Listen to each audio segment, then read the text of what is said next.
Hey guys, Godfather of Anxiety here. I just wanted to do a really short video about how to tell if you are clinically depressed. How can you tell the difference between that and maybe just being down or going through a difficult period in your life? And so I'm going to run over some of the symptoms. These will just be refreshers for those of you who subscribe to the channel. But and you can look them up on Google. You can do the research yourself as far as that. But what I'm going to add is my personal experience over the years, with each of these symptoms that I've experienced personally, and how it differentiated when I was clinically depressed from, other times in my life when, things have happened and I've been either down or, look, this life is hard, right? And we're all going to go through serious trauma. We're going to lose loved ones. There's going to be relationships that end, job loss, moving. There's a million different things that can be really difficult to deal with. So let's get that out of the way. But there's a clear difference between the battle that we face every day in dealing with the difficulties of life and the symptoms of clinical depression. So I'm just going to go over these with you guys and, and again, kind of give my own experience with some of these symptoms. So, the first one that's listed is persistent low mood or sadness. That just doesn't do it justice. There's an emptiness, a hollowness, and to say it's a low mood that's not what I experienced. It was, and I've said this in other videos, it's like someone stole my soul. But also loss of interest or pleasure in activities that you previously enjoyed. This was a big one.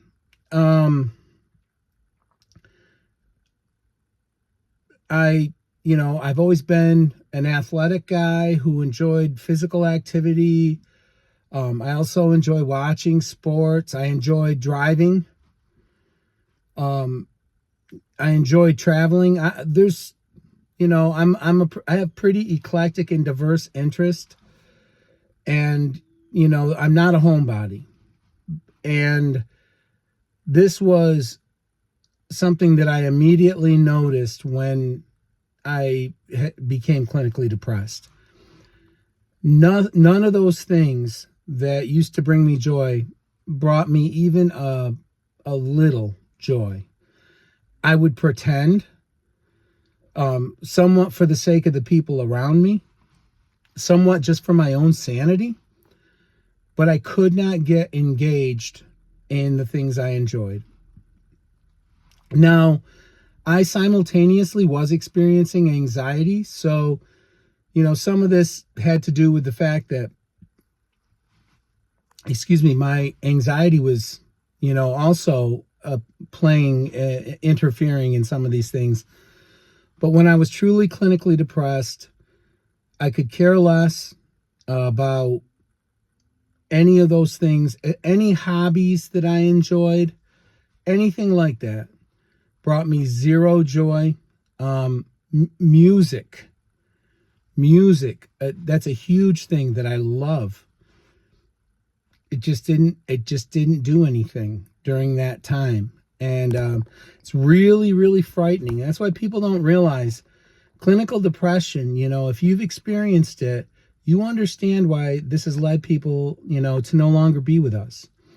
Because if you were to say, this is how you're going to feel for the rest of your life, I don't know that would be a worthy existence. Of course, we know this is not the case, right? These things don't, the nature of clinical anxiety is, it peaks and it ebbs, and you're not always going to feel the way you feel now if you are clinically depressed. So it's ending things is just not a reasonable solution to this problem at all. because you're not always going to feel this way, or not feel, the way that you feel when you have, clinical depression. It's, you really wouldn't wish it. You really wouldn't wish it on anybody. It's a terrible thing to experience. And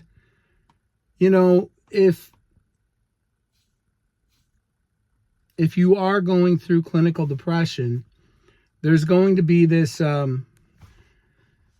this tendency to withdraw from everything. That there's nothing that could be more harmful than isolating yourself if you are clinically depressed. It just doesn't, it's not going to do any good. It's going to make the depression worse, and you also, it will intensify the depression. You might make, that's when you would be more likely to make decisions that you can't unmake. So, another big thing with depression. So let's go through this. You're not going to have your normal emotions. Things that make you happy, they're not going to make you happy. You're not going to feel how you normally feel about things. Even for me, it even affected, my ability to feel the joy that I would feel for being with my loved ones. Now, look, intellectually, I never stopped loving the people around me. I've always had a big heart, and I love deeply. But the electrical impulses that you feel from those emotions, they're absent when you're clinically depressed. So you don't feel the way you normally feel when you're with your loved ones. It's incredibly frightening. So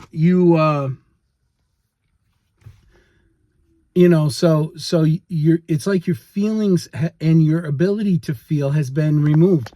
And this may work the other way too, like things that normally bother you more, or things that might upset you more, might not, you might not feel appropriately that way either, because again, it's like someone just took out the feelings of care. It's apathy on steroids. It's just awful. And it's going to affect your sleep. And this is my experience with depression and sleep. You may sleep 15 hours, okay? You will not wake up feeling refreshed. You also may not sleep for 2 or 3 days. It dramatically interferes with your normal sleep patterns. And I think a lot of people sleep a lot, especially in the beginning when they're first clinically depressed, and then maybe afterwards. You just get so messed up from all of the symptoms of clinical depression. Sometimes there'll be a time that you won't sleep. There were times when I didn't sleep for a couple of days. Or if I did, guys, I dozed off for, an hour or something, and not real sleep, right? Let's see. Okay, and another big thing it plays with that will help you differentiate clinical depression from just being down, your appetite. Your appetite is going to change. And again, this can go either way. You may have literally no desire to eat and not eat for, days. Or you may literally eat everything in front of you, even if it's not something you particularly like. For me, unfortunately, I did the latter. I ate voraciously, and I got all the way up to 365 pounds. So if you notice that your sleep is off, you feel completely like someone robbed your emotions out of your body, your ability to think deeply, there's real cognitive consequences to clinical depression. I remember one of the things that really bothered me was I tend to be very analytical and to be a deep thinker. I was not able to do that when I was deeply clinically depressed. I couldn't think deeply on things. Even the idea of doing something maybe that was a complex line of reasoning, or solving a math equation that was, that involved more than your fingers and toes, seemed too ambitious at the time. And again, I'm sure the sleep issues don't help with that, but you literally, it was almost like I had a lobotomy. It was awful. Let's see. Yeah, and that goes right along with the lack of concentration. Again, guys, a lot of these symptoms overlap if you've had anxiety disorder as well. So, but clinical depression, you will know if you're clinically depressed. And I would say that if there's loved ones in your life, if they have any idea what they're looking for, they will know you're clinically depressed. Because you can tell when somebody's not feeling emotions in the way that they should. Some people are pretty good at pretending. I desperately tried to pretend because of how much I love my wife and how much I love my children. So, I don't know that I would win any Academy Awards, but I really did try. And, occasionally, maybe during that simulation of emotion, I actually something would, I would feel something that I had felt in the past. And that's really comforting, right? Because if you're clinically depressed, to know that maybe somewhere deep down, you're still there emotionally. So I think it was probably therapy in a sense. But then if you look at it afterwards, you're like, wow, I had to pretend. This is something I know I feel. I love these people. I love being around them. I love making them laugh, but